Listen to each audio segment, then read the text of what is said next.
Yo, j'espère que vous allez bien. On se retrouve aujourd'hui pour une nouvelle vidéo à la suite de celle qui est sortie tout à l'heure. Tout à l'heure c'était le paladin qui est sorti, là maintenant c'est le druide. Donc on va voir ensemble qu'est-ce que va devenir le druide pour ce début d'extension donc qui arrive demain, le 12 avril. On a de très bonnes cartes aggro qui viennent et donc voilà, on va s'intéresser à la liste. On va voir qu'on cheat moins en mana parce qu'il y a beaucoup de bonnes cartes de cheat de mana qui partent. Donc que ce soit Overgrowth, donc le sort à 4, la Luxuriance, ou bien la Floraison de Foudre à 0 de mana. On va dire que voilà, la rotation va faire que maintenant on va sûrement s'orienter vers quelque chose de plus tempo, plus calme en fait que cheater en mana avec Guff. Guff va rester, mais on va dire que Guff sans floraison, ça sera pas la même.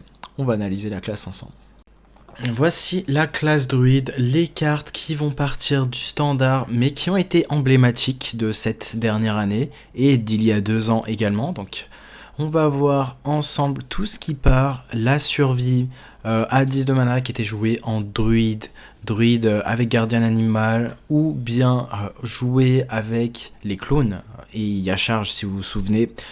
Scénario Noir, pareil, qui était joué dans tous les druides ramp, la chouette à 7 de mana qui a été longtemps jouée en druide ramp et qui s'est retrouvée en druide aggro très très fort. Gardien animal avec les 2 bêtes. Et donc voilà, l'archétype qui était très fort, le nerf qui a été des nerfs, donc ça coûtait 7 de mana, donc si vous avez pu jouer récemment avec le druide, bah voilà, vous avez pu vous faire plaisir à nouveau. L'Omu, pareil, qui était très fort en druide ramp. On avait les Glowfly, pareil, qui était très très fort en druid token. C'était, on jouait que des sorts tout simplement, et ça c'était quasiment la win condition. On faisait ça très très tôt avec les Innervate, tout ça, donc très très fort. Avec ça, avec l'archétype spell, on avait les Fungal Fortune, on avait un moment les Gibberling, pareil, parce qu'on jouait un moment et ces sorts à 5 et les Gibberling qui coûtaient que 1 mana à l'époque, donc c'était très très fort. On a le Grise Branche qui était joué en druide aggro pendant un long moment également, qui part, l'Arbor Up pareil, qui va faire très mal à aggro quand même, hein, parce qu'Arbor Up c'était très fort. Overgrowth, bah ça c'est la carte clé de druide qui part, hein, la croissance x2 pour 4 de mana. Donc ouais, une très grosse carte qui part, on n'est peut-être pas mécontent de ça, pareil, Lightning Bloom qui part, donc on va arrêter le cheat en mana comme on a connu là récemment, à base de Kazakuzen tour 3 ou 4, maintenant voilà, ça va être fini ces bêtises, et on va avoir le droit à un druide, on va dire quand on va jouer contre druide, ça va être un peu plus fair le jeu. On a les Ghidra à 3 de mana, qui a été joué pareil pendant un moment, il y a très longtemps, plutôt dans pas la dernière année mais l'année d'avant. L'amulette, pareil, qui était joué avec druide, ramp, Yacharge. Le Bogbeam qui part et l'Iron Bar qui étaient 2 cartes très très bonnes dans des druides ramp parce qu'on cheatait en mana et du coup autant avoir des cartes à 0 très efficaces. Lunar Eclipse, Solar Eclipse, pareil, 2 bonnes cartes qui ont été emblématiques de druide ramp encore une fois. Le Resizing Pooch, pareil, qui était très fort avec Solar Eclipse. Resizing Pooch qui permettait d'avoir du drop 10, c'était très fort parce qu'on pouvait cheat en mana. Le Guess the Wave qui était une bonne carte de pioche, qui part également. L'étude, et toutes les études d'ailleurs vont partir. Donc c'était une très très bonne carte, hein. Le fait de pouvoir faire étude into l'Overgrowth sur tour 3, c'était très fort. Et donc l'Adorable Infestation, très bonne carte de druide aggro qui part. Maintenant, intéressons-nous aux cartes qui vont rester 1 an de plus. Les cartes qui restent pour exactement 1 an. On a donc la carte qui est très forte en druide aggro, druide de la Rift. On en parlera dans les synergies qu'il y a avec les nouveaux spells, mais il y a un nouveau sort de buff qui ne va pas trop synergiser avec ça, mais la carte reste très fort en druide aggro. La petite 2-1, pareil, en druide aggro. Le petit sort à 1 qui va rester également, la quête, comme toutes les quêtes d'ailleurs. Le Cold Mind qui permettait souvent de piocher druide Kazakuzen ou Guff, qui peut rester, même dans un druide aggro, on peut très bien le voir. Donc on verra ça avec les autres synergies des nouvelles cartes. Composting, très bonne carte aggro qui va rendre encore le druide aggro peut-être plus fort. Et si d'ailleurs vous avez vu l'image de la vidéo, c'est vraiment mon avis. Je pense que vraiment l'archétype d'aggro va être le truc prédominant. À voir si on a une méta très lente qui s'installe, là peut-être on pourra faire des bêtises parce qu'on joue Guff toujours. Il y a toujours la possibilité de faire des bêtises. Avec Bran, avec l'ajout de cartes lentes, si on cheat en mana, il y a vraiment des choses à faire. Là 2-1 qui permet de piocher une carte et la split.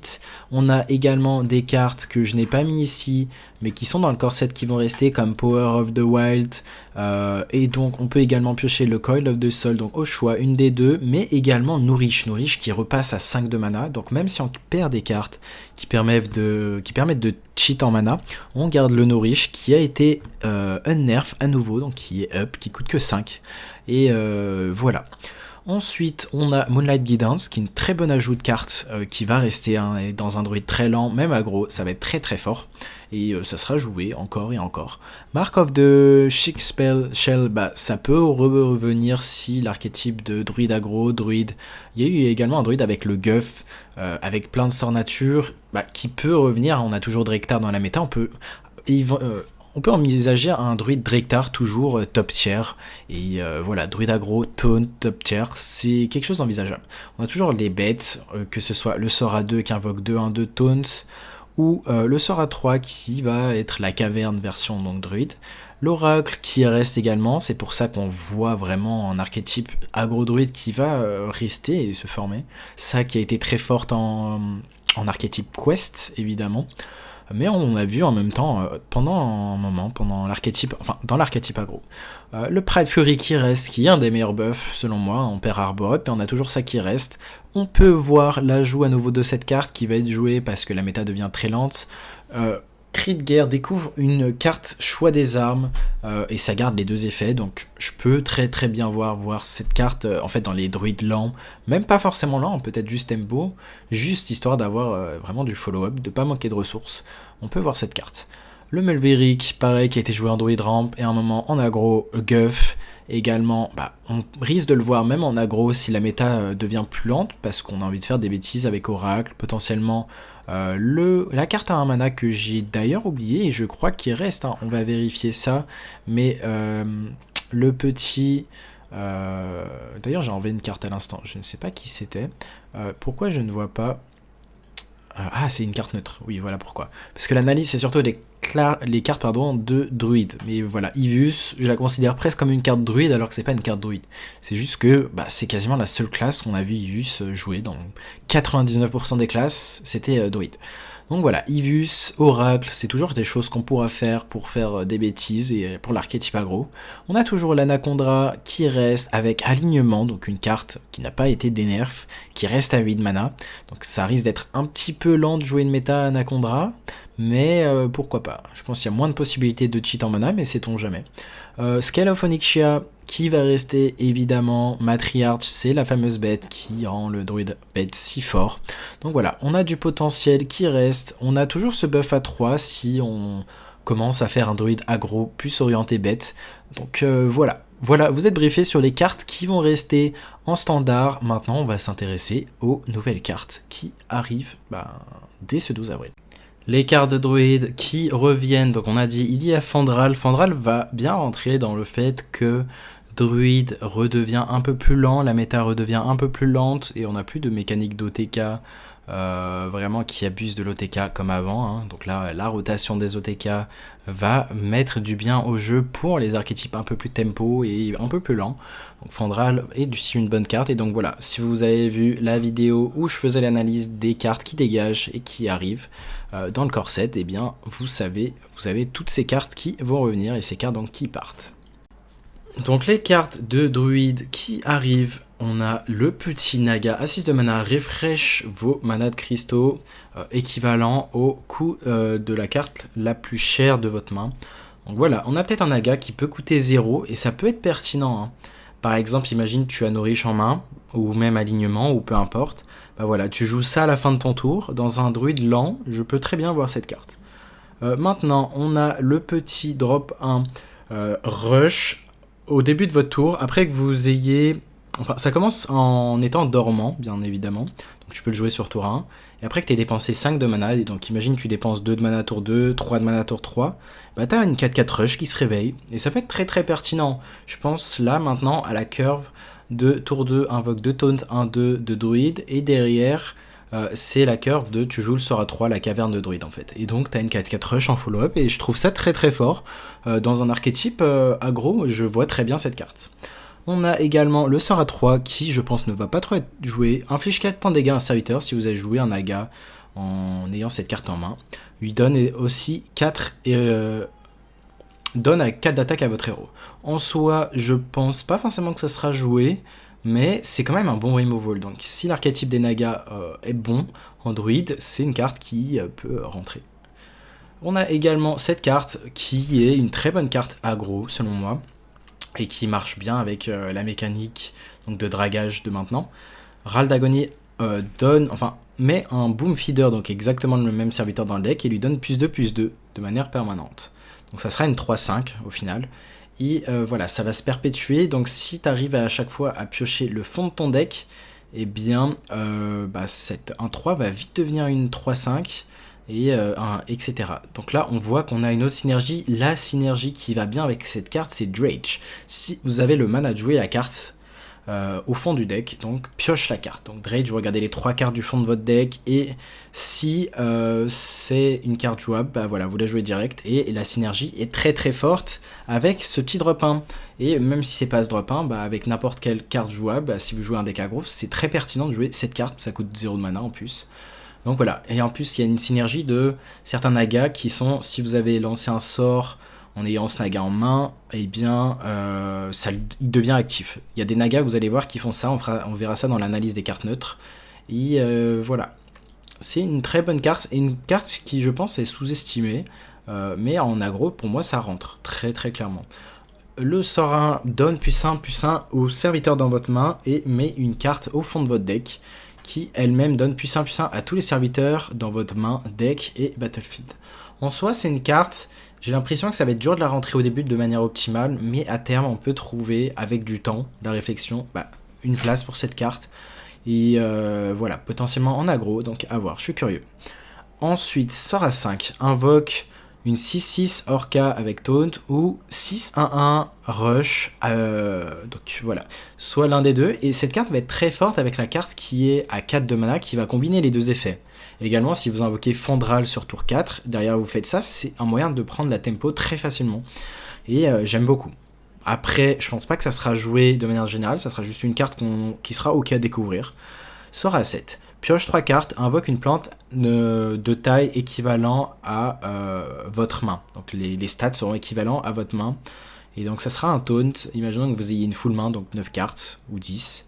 Par exemple, si vous avez 10 cartes, c'est une 7/7, un sort qui pioche 3 cartes et invoque une 10/10. Globalement, c'est pas comme Ultimate Infestation.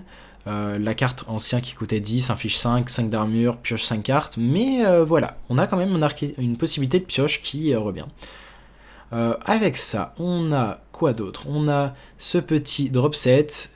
Pour chaque spell que vous avez lancé en tenant cette carte en main, invoque un serviteur random de ce coup. Je pense que cette carte est malheureusement un peu chère, mais je peux très bien voir cette carte si l'archétype à tempo, un petit peu l'archétype voilà, mid-range tempo, vient à apparaître. Mais justement, dans un archétype mid-range tempo, peut-être qu'on n'a pas assez de sorts, on n'a pas assez d'arbor up, des sorts comme avant, pour vraiment permettre de cheater avec cette carte. Donc je pense que ça sera pas trop fort. Du moins, on n'aura pas d'archétype vraiment fort avec. Maintenant, la dernière carte, c'est le Colosse. Le Colosse a 7 de mana, qui va être sans doute très lent. 6/5, donc colossal, invoque cette petite 0/8 avec Taunt, qui nous met Râle d'Agonie, gagne 8 d'armure. Globalement, c'est une 0/8 qui fait gagner 16 points d'armure. C'est une 6/5 qui a immunité tant que vous avez l'autre Taunt. Et voilà. Donc, si on arrivait à prendre un value trade, pourquoi pas, mais je trouve que la carte est assez lente. À voir, encore une fois, si la méta devient un petit peu Highlander avec Reno Jackson, vu que Reno Jackson fait son retour. Donc voilà, c'est ce genre de carte qui potentiellement peut se voir dans des decks Highlander. Une carte qui peut très clairement rentrer en druide, vu que druide a beaucoup de sorts, c'est ce nouveau naga, la Queen Azshara. C'est une carte qui, en gros, si tu as joué 3 sorts en ayant cette carte en main, tu vas choisir une des 4 runes, et c'est soit celle-là, après que tu aies lancé un sort, ça en devient une copie qui coûte 1. C'est une rune très forte, et qui peut être très forte en mage notamment, avec Fireball par exemple, ou en sort à 10, peu importe. Ensuite, on a ajoute un random colosse dans votre main. et il coûte 1 de mana, donc globalement c'est très fort, tu peux avoir des très bons colosses. Sort à 2. Après que vous ayez lancé un sort, inflige 2 points de dégâts à tous les ennemis. Ah non, au héros adverse et perd 1 de durabilité. Donc c'est une carte qui peut très facilement faire 10 de dégâts. Donc voilà, imaginons qu'on joue les choses qui permettent de la copier, comme Zola. Zola, donc, qui est une carte qui revient. En soi, ça peut vraiment... Attendez, on va regarder ensemble si Zola, et je suis curieux, Zola peut être peut-être une Naga. Non, Zola n'est pas une Naga, donc c'est les cartes qui reviennent, si jamais vous les avez pas vues, les cartes qui reviennent en standard, et qui seront gratuites pendant 1 an. Donc voilà. L'autre rune, c'est Shuffle 5 random spells dans votre deck, qui coûte 1, et pioche 2 cartes. Donc voilà, on a vraiment le choix, que ce soit le burst, un finisher, que ce soit... voilà, pioche un colosse, enfin juste si tu as besoin de tempo, et voilà, les colosses peuvent être très forts. Donc voilà, ce que j'aime bien avec cette carte, c'est sûrement une de mes cartes préférées d'extension en termes de power level, parce que je la vois bien en mage, je la vois bien dans des archétypes aggro, je la vois bien dans des archétypes spell, même peu importe spell, même potentiellement en unquest. C'est vraiment une carte que je peux voir. En plus de ça, c'est quoi la synergie? On verra ensemble quand on présentera le hunt. Enfin, du moins, on va présenter les cartes Hunt qui restent et on verra la classe Hunt en détail. Et c'est vraiment une de mes cartes préférées parce que, en plus de ça, il y a une synergie qui pioche un naga et un sort de vos decks de mémoire. Donc voilà, on peut voir une synergie avec cette carte et ça va être intéressant. Sur ce, j'espère que cette analyse de druide vous aura plu. Perso, il y a des très bonnes cartes de druide, et c'est notamment des cartes neutres, des cartes naga. Je suis curieux en fait de voir à quel point l'archétype tempo peut revenir, Highlander, tempo, à voir. Ou sinon, juste l'archétype aggro, à quel point on peut faire quelque chose de solide. Dans une méta qui va changer et donc qui ne va plus être OTK. Peut-être que l'archétype contrôle va revenir et donc druide aggro va être compromis. Dans ce cas-là, on verra potentiellement un druide un peu plus lent avec Fandral, avec des choix des armes qui se décuplent. Donc, je suis curieux de voir cette méta qui va arriver dès demain. Et on se retrouve pour la prochaine vidéo. Ça va être...